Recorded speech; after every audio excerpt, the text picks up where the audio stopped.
Hi and welcome to Cheeky Crypto Uncensored. My name's Chris and it's fantastic to have you back with us for another video. And in today's video we got the biggest news in the crypto space, stuff that we need to be kept up to date and informed on. Lots to do with regulation, lots to do with JP Morgan and XRP and Ripple. Lots to dig into. If you enjoy this sort of content, mash up the like button, subscribe if you haven't subscribed already, tapping that bell, selecting all the notifications so you never miss a video. Why not become a member over at 𝗕𝗘𝗪𝗏𝗀𝗏𝗏. Link is in the description. TA on request, 2 weekly AMAs with Nick and myself on a Monday and a Friday, and lots more. Go check it out. Right, let's get down to the desktop. So we're going to start here on CoinMarketCap. We got the total market cap of all crypto still going sideways at $1.04 trillion, up 0.07% at the time of recording. And Bitcoin did peak above 26,000, but it's back down below 26,000 at 25,860.52. So there we go. A bit of a mouthful that. So let's dig into some of the news. And SHIB burn rate revives after several days of decline.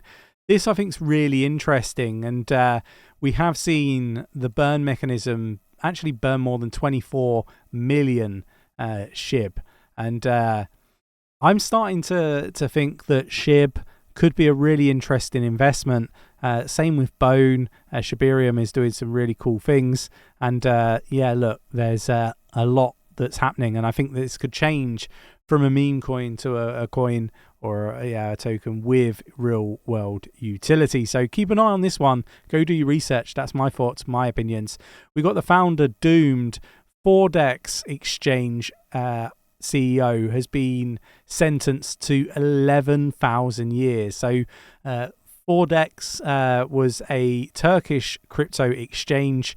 They put in this title that it went basically belly up, and that's not really the case. The CEO ran off with the money is what I'm led to believe.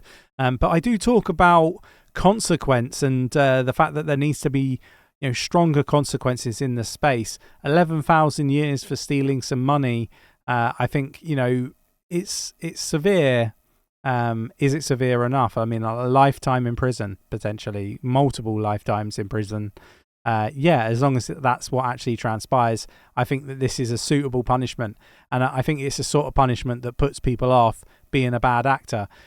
With that said, one of the founders, Vitalik Buterin, he's actually done a paper on how we can get rid of the bad actors in the crypto space recently. He's co-author of a paper. But this is what really will do it, right? Regardless of what Vitalik and others in the crypto space can do, the tough sentencing, the punishment that is tough punishment. Not talking about like Sam Bankman-Fried that can't get his vegan posh food in prison. Like, that's not punishment enough. That should be an expectation. He's lucky to really be getting enough food in prison, in my opinion. But then we go on to like human right aspect of things and so on in our warped world that we live in. Moving on, we've got Coinbase plans major expansion into countries with clear crypto rules. And I think this is something that we're going to see more of. There's lots of adoption news in the crypto news outlets at the moment, and I think this is all really, really positive stuff. We've got JP Morgan reportedly considering a payment token, and this is really interesting. They are looking at cross-border payments, is what I'm led to believe. And, you've got SHIB obviously looking at AI as well, covered in this article. Again, another use case to add to the ever-growing amounts of use case for SHIB and the projects building on the ecosystem. But again, JP Morgan, what does that mean for XRP and Ripple? Does it mean anything? Really interesting to see how that sort of comes to fruition. Right, we've got China's fintech giant Ant Group announces blockchain brand, and this is really interesting, right? They're expanding, into Web3 and blockchain, and this is huge news, in my opinion. Is it price movement